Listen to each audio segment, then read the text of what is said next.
When I was an undergraduate back in the 40s, I was reading Dwight MacDonald's Politics, a very important journal, not many readers, but very acute commentary on what was happening in the world, quite different from the standard pictures, had a big impact, influence.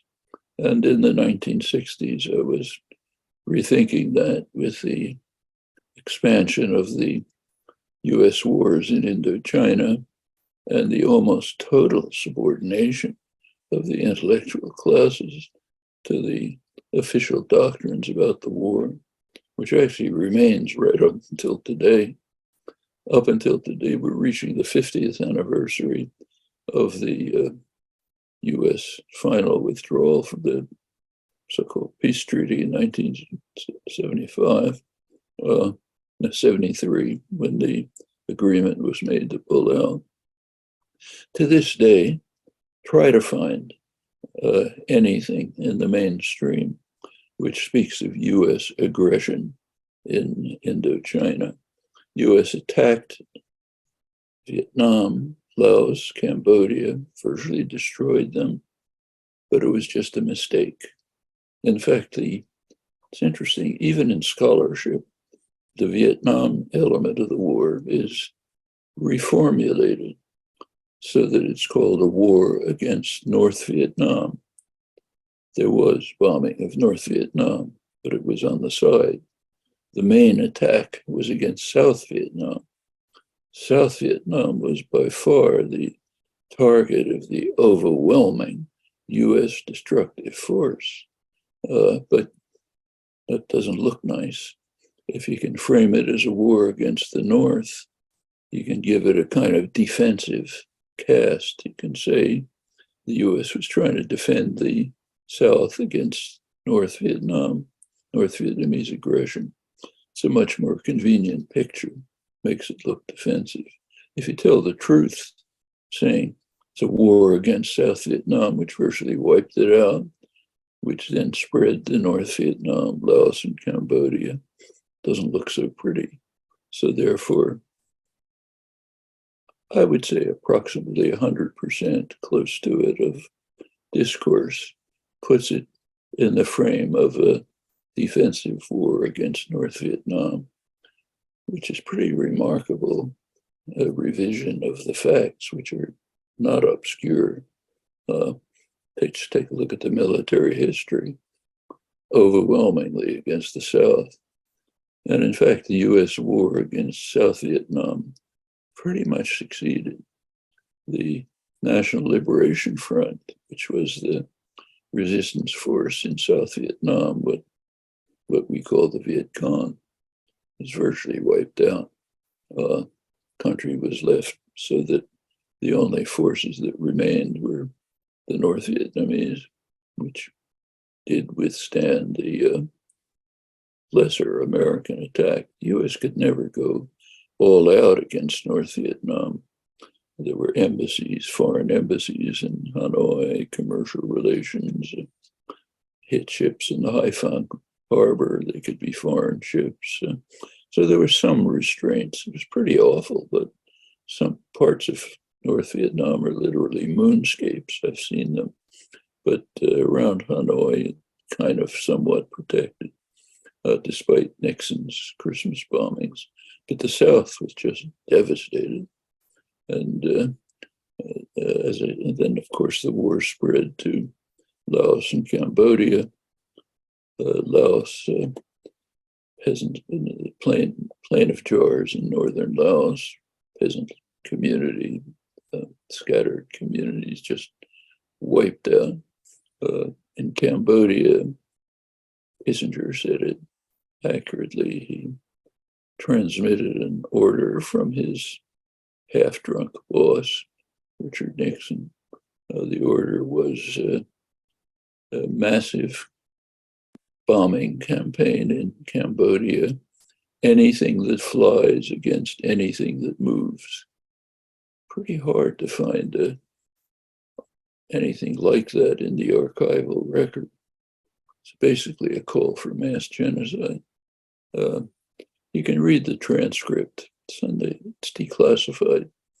Speaking to Al Haig, Air Force director, and they're kind of laughing about it. Isn't this funny? It wasn't funny for the Cambodians. A kind of an official responsibility. They have a moral responsibility, and they're at odds. The official responsibility is, actually, Kissinger put it pretty well. He's a specialist in the genre. Said the duty of intellectuals, policy intellectuals, is to articulate the conceptions and opinions of the powerful, to shape them, frame them, and put them in a proper form. Sometimes called stenographers for power. And that's what you're supposed to do. If you do that, you get tenure, get a job, you're respected, write articles. You get called by Thomas Friedman to give your opinion on things like this morning's column.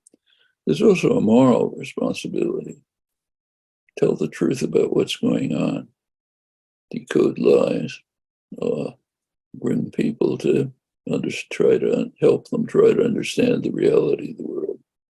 You do that, you're not treated very well. Not just in the United States, any society. Every society has apparatchiks and dissidents. That's what we call them in the Soviet Union, commissars and dissidents.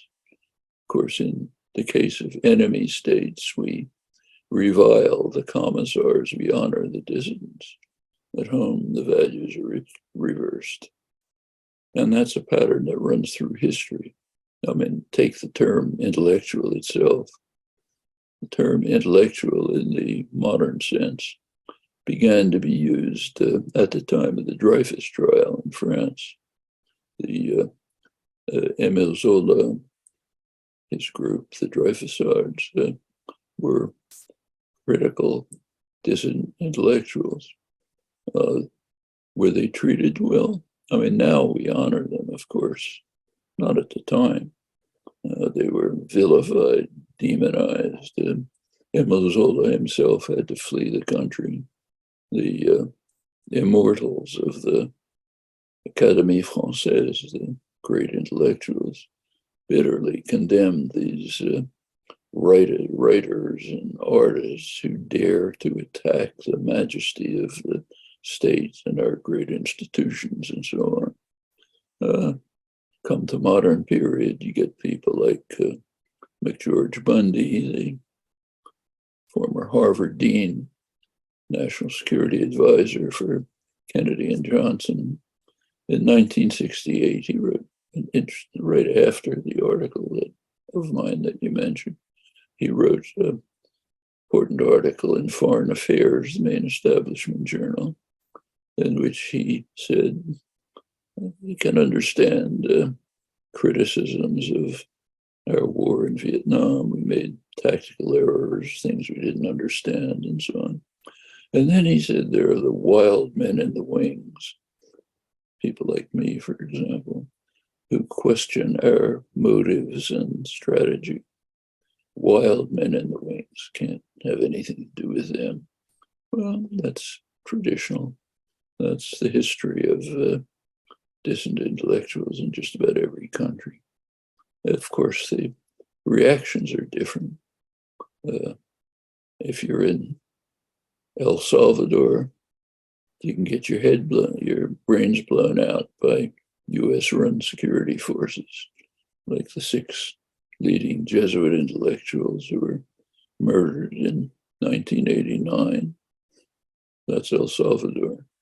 If you're in Russia, you could, or say in Czechoslovakia, a Russian satellite, be put in jail, sometimes worse. In the United States, you're not sent to the gulag, you're not killed. You're just kind of marginalized. You're a wild man in the